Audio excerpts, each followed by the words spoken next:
Are you looking for a quick and easy quilting project? Today I am showing you how to make this adorable mini heart wall quilt. Isn't it so cute?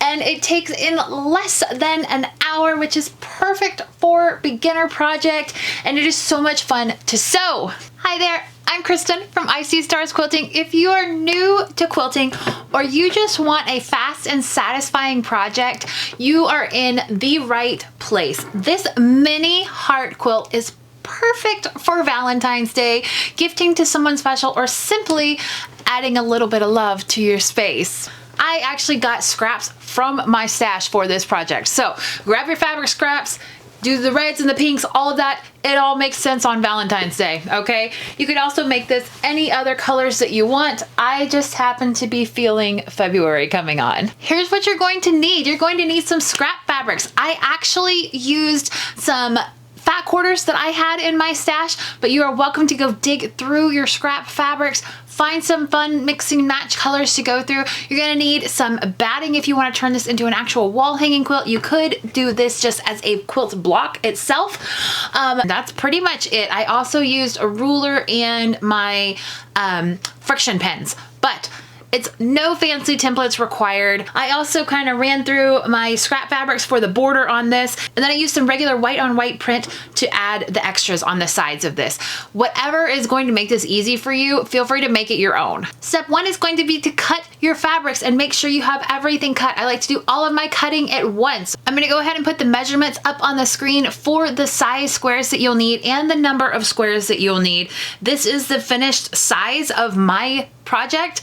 You could make this any size that you want. This is just what I did to get the finished size of my project. And make sure you use your rotary cutter and your ruler for nice clean cuts. Step two is going to be to begin adding those pieces together. We're gonna work on the half square triangles first.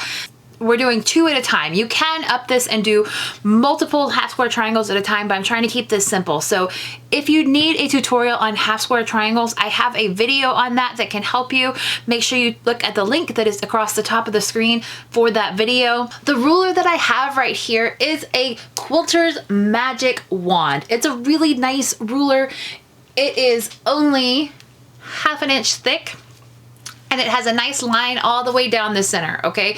So what I'm doing in the video right here is I'm putting this line right here on the middle of my square piece going all the way diagonal, and then I'm drawing on either side of it, okay? That's gonna be where I'm gonna sew, and then at the end, after I've sewn those 2 lines, I will take my scissors, actually I'll take my rotary cutter, and I will cut right in between those so that I get nice, even half square triangle pieces. I have straight lines, and they are exactly a 1/2 inch width apart. So this is a fun little tool that I like to use. I'll put a link down in the description box, so if you are interested in getting one of these little Quilter's Magic Wands. We're only sewing 8 half square triangles for this pattern, so it's not a whole lot of extra sewing. The rest of it is just straight squares that you've already cut, okay? So we're just going to add just a little bit extra in there to add a little bit more of a pattern to our Valentine piece.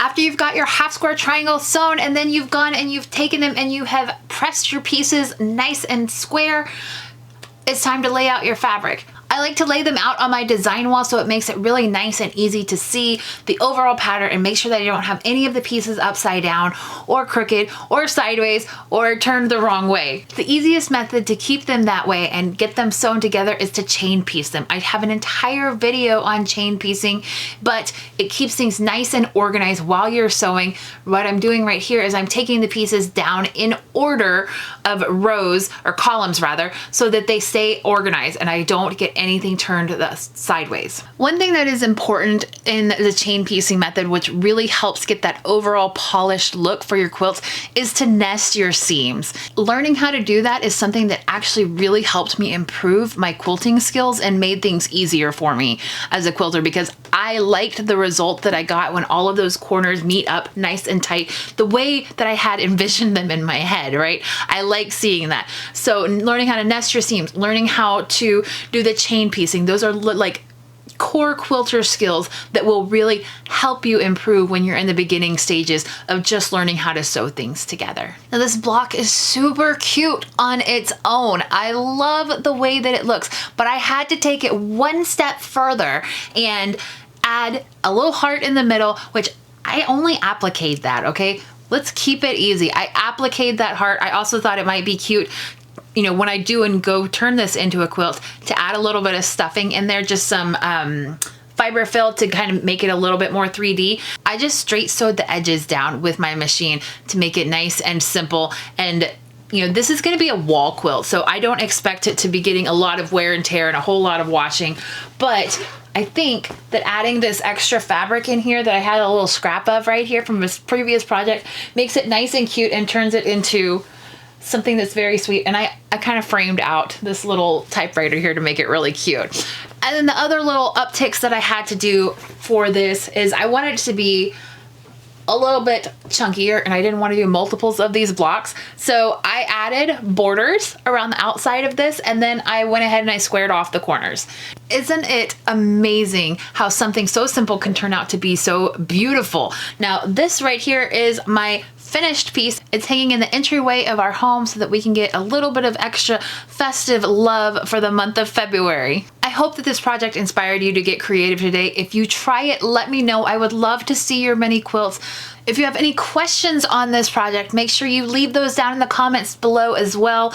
I am happy to answer your questions. It is my dream, my goal, my desire to make quilting easier for you. I want to teach you all of the tips, tricks, and tutorials out there to make modern quilting easier for you, because honestly, it is a huge passion in my life, and I love to make pretty things, right? Like we all love to make pretty things. That's the goal, right? So I want to help you with that journey, and I love sharing bits and pieces of my journey as well with you. So thank you so much for watching these videos. If you want to tell YouTube that you like this video, I would greatly appreciate it. That's just a side note, okay? That's just a side note. Please don't forget to hit that subscribe button for more beginner-friendly quilting tutorials. I'm Kristen with IC Stars Quilting. I'll see you next week with more modern quilting tips, tricks, and tutorials. Have a great day. Bye.